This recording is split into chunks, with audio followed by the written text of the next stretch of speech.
নমস্কার, আমি শান্তনু পাত্র। আপনারা এখন দেখছেন অ্যাম্বিশন স্টাডি। আমাদের গণিত প্রকাশ দশম শ্রেণী ত্রিকোণমিতি অধ্যায় হচ্ছে 2.3। এই জায়গা থেকে আমরা ম্যাথ সলভ করব।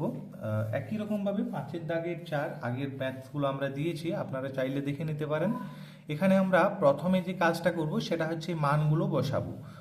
মানগুলো সম্পর্কে আমরা আগেই আলোচনা করেছি। 4/3 যেমন আছে থাক, আগে cot 30-র মান আমাকে জানতে হবে। cot 30-র মান হচ্ছে √3। তাহলে এখানে আমি cot 30-র মানটা লিখবো, তারপর যেহেতু স্কোয়ার আছে এটাকে স্কোয়ার করব। তারপর 3 যেমন আছে থাকবে। সাইন 60 ডিগ্রির মান কত? সাইন 60 ডিগ্রির মান হচ্ছে √3/2, এবং যেহেতু স্কোয়ার আছে এটাকে আমরা স্কোয়ার করব। 2 কোসেক 60 ডিগ্রি, কোসেকের 60 ডিগ্রির মান হচ্ছে 2 বাই, এটাকে উল্টে যাবে, 2/√3 হবে। তাহলে এটা স্কোয়ার আছে, এটাও স্কোয়ার করব, -3/4। tan 30 ডিগ্রির মান হচ্ছে 1/√3, এবং এটাকেও আমরা সিমিলটেনিয়াসলি স্কোয়ারই করব।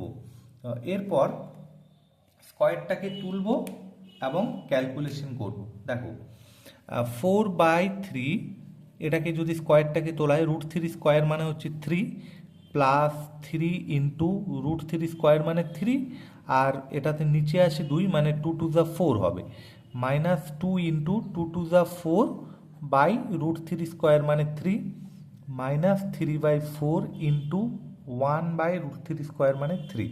ক্যালকুলেশন করি, এই 3 কাটবে, তাহলে এখানে 4 পড়ে থাকছে, এখানে কাটাকাটি যাচ্ছে না, 3 3 9/4 হচ্ছে, এখানেও কাটাকাটি হচ্ছে না, 4 2 8/3 হবে, আর এখানেও কাটাকাটি হচ্ছে, -1/4। পুরোটাকে আমি একবারই ক্যালকুলেশন করতে পারি এবং সেটাই সহজ হবে।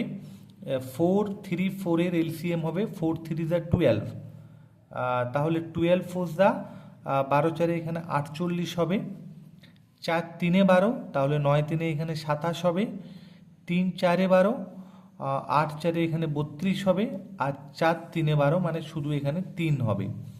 তাহলে এই দুটোকে আগে যোগ করি, 8 আর 7 15, 5 হাতে থাকে 1, 4 আর 2 6, আর 1 7, মাইনাস এখানে হচ্ছে 35/12। তার মানে এখানে হচ্ছে 40/12, এটা কাটাকাটি হবে, এটা হচ্ছে 4 দিয়ে যাবে, 4 3 12, 4 10 40, মানে এটা হচ্ছে আমার 10/3। এটাকে যদি আমি মিক্সড ফ্র্যাকশনে করি, 3 হোল 1/3, এটা হবে অ্যান্সার। তাহলে মানগুলো বসিয়ে শুধুমাত্র ক্যালকুলেশন করলেই আমার ম্যাথটা সলভ হয়ে যাবে। ধন্যবাদ ভিডিও দেখার জন্য।